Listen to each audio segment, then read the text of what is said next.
What is the basic necessity of life? For what everybody is working for? How are we alive? For what the whole world is making economic policies? UN has set up 17 sustainable development goals, and out of that, today we are discussing about the second goal, that is zero hunger by 2030. October 16th is celebrated as the World Food Day, and according to the UN statistics, around 690 million, that is 8.9% of the global population, is facing the problem of hunger. And out of that, 135 million is facing acute hunger issues. And by 2030, this figure is estimated to reach 840 million plus.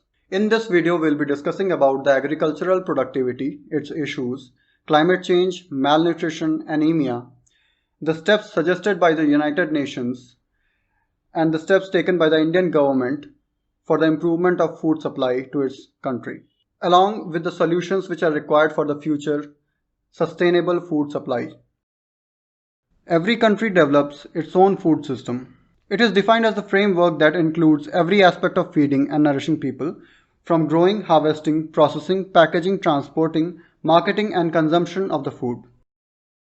Coming on to the word sustainable, wherever it is used, either in the field of economy, energy, or in food, it means to fulfill all the needs by keeping the future generations in consideration. And over here, the sustainable food system term means to provide enough nutritious food for all without compromising feeding future generations.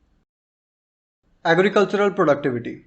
Although it has increased significantly in past few decades, for example, India, the net importer, has become the net exporter of the food grains, which was evident in this pandemic.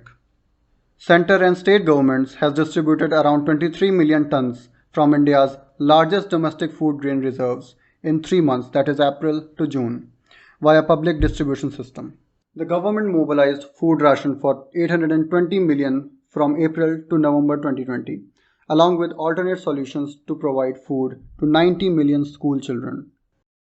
Agricultural activities were not hindered during the pandemic, therefore resulting it to be the only positive sector in the lockdown, which was 3.4% of the growth, reflecting the kharif cultivation exceeding 110 million hectares.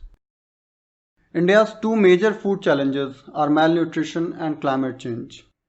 Comprehensive National Nutrition Survey 2016-18 described 40 million children are chronically malnutritioned. 50% plus Indian women, that is from age 15 to 49, are anemic. The problem of malnutrition and anemia was covered by stellar initiatives by the Indian government. Child Development Services provided cooked meals and take-home ration to 100 million children under the age of 6, plus the pregnant and lactating mothers, along with the midday meal program. Coming on to the second point, climate change impacts agrobiodiversity, that is productivity and livelihood across food and farm systems. The major climate change issues were locust attack, floods, and cyclones, excessive use of chemicals and unsustainable farming practices causing soil degradation, fast depleting groundwater table, rapid loss of biodiversity. These challenges increase with fragmentation of land holdings.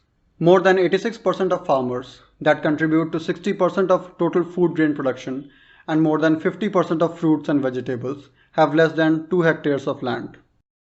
The steps taken towards the climate change problem by the Indian government are development of drought and flood tolerant seed varieties, weather-based agricultural advisories, promotion of millets, and small-scale irrigation systems. And now let us discuss what are the future steps to be taken by the nations in order to improve the food production and food distribution. The first is sustainable production practices throughout agroecology and allied sectors. And the second and the foremost is we must stop the waste. More than 1/3 of the food is wasted every year in all over the world. FAO, Food and Agricultural Organization, which is having 75th anniversary today, IFAD, International Fund for Agricultural Development, and WFP, World Food Programme, which is being given Nobel Peace Prize this year, are the 3 UN agencies which are having direct involvement in order to provide guidance and support to the nations for their food systems and for their better sustainable food distribution system. Now let us discuss how these UN agencies provide support to the nations. For example, FAO, IFAD and WFP is working with Government of India's Empowered Group 5 to provide facilitating supply chain and logistics support, daily updates on real-time on-ground situations, collating challenges, that is red flags, dynamic anecdotal data, and good practices on fields. Now I hope that every one of us is together in this goal of zero hunger by 2030. Although this coronavirus pandemic has posed a slight threat to this situation, but let us join our hands together and work for this cause.